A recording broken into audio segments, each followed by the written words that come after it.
Today, the legislature's Health and Human Services Committee heard parents give their concerns with the system of protecting children from abuse in daycare settings. They're the parents of children that attend Rosewood Academy, the now closed daycares, with 3 employees convicted after claims of child abuse. 3 News Now spent months researching and reporting on the issues at Rosewood. 3 News Now investigator Aaron Haggerty has the latest from Lincoln. As I entered complete panic reading the report that involved one of my son's teachers. This can't be my child. They would have told me. Someone would have told me, right? Parents told the senators they had no idea their children were subjected to abuse in their daycare, even after substantiated by DHHS. As hundreds of parents and teachers worked together to piece this puzzle together, so many things became clear. All the problems our son had been having surrounding sleep and behavior made so much sense. When we asked why we are now just finding out about this, we were told Rosewood Academy should have called you. The legislation aims to improve how DHHS handles reports of child abuse in daycares by requiring that the Children and Family Services Department notifies another division within the DHHS that handles licensing of childcare facilities.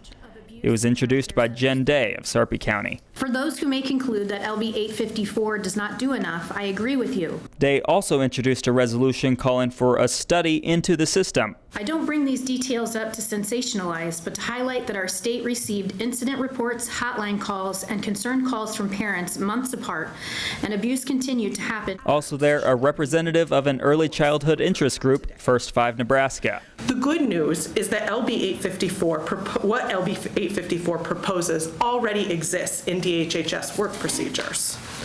The bad news is that these policies may not have been followed to fidelity in every instance. Katie Bass says the bill would help identify patterns and make sure reports that don't rise to the level of child abuse are still handled by the licensing division. It was the local television stations and supported parents that provided us with information as they were unraveling their own cases that they hadn't been made aware of, and hearing things from other DHHS and OPD officials. The parents still don't have all the answers, but they're happy legislation could be implemented.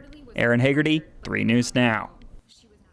DHHS told us when the bill was introduced that they welcome reviews of the process in the hopes of continuous improvement.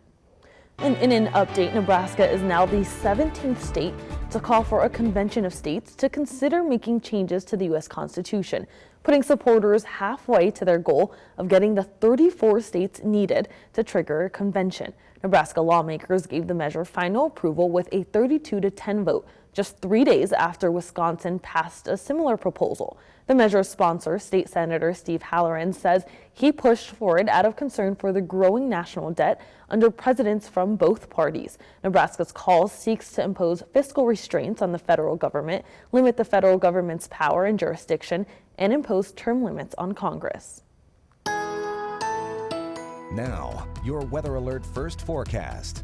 A very different feel today as temperatures were running cooler, but a very pretty image outside right now from our Harris Casino camera.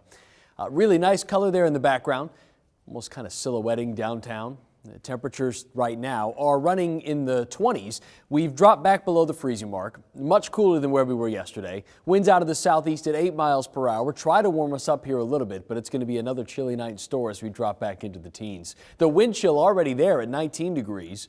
What it feels like outside right now will be around what the temperature will be in the morning. Overnight lows drop to about 18 degrees.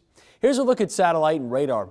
Wind gusts out there right now. Relatively calm, which is a nice change of pace from what we've had over the past couple days. Good to see a little bit of a break from the strong winds that we've had. A big temperature divide. 2 totally competing air masses where we have the colder air locked into parts of Iowa, readings in that single-digit range and into the teens. You get closer to home, Omaha right there in the middle at 27 degrees. Hovering just above the freezing mark is Columbus, Norfolk, and then back into the 40s as you get into the panhandle of Nebraska.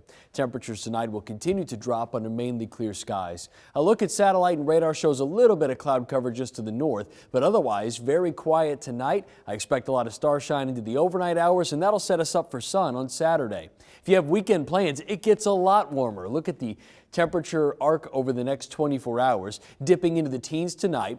Wall-to-wall sunshine expected tomorrow. High temperatures getting well above average in the upper 40s and even near 50 degrees at times. This isn't even the warmest temperature I have in the 7-day forecast. I think we can push this a little bit farther as we get into next week, but then a snow chance right on its heels. A lot still to talk about in the full 7-day forecast coming up. Several partners are looking at the DoSpace campus to house Omaha's new central library.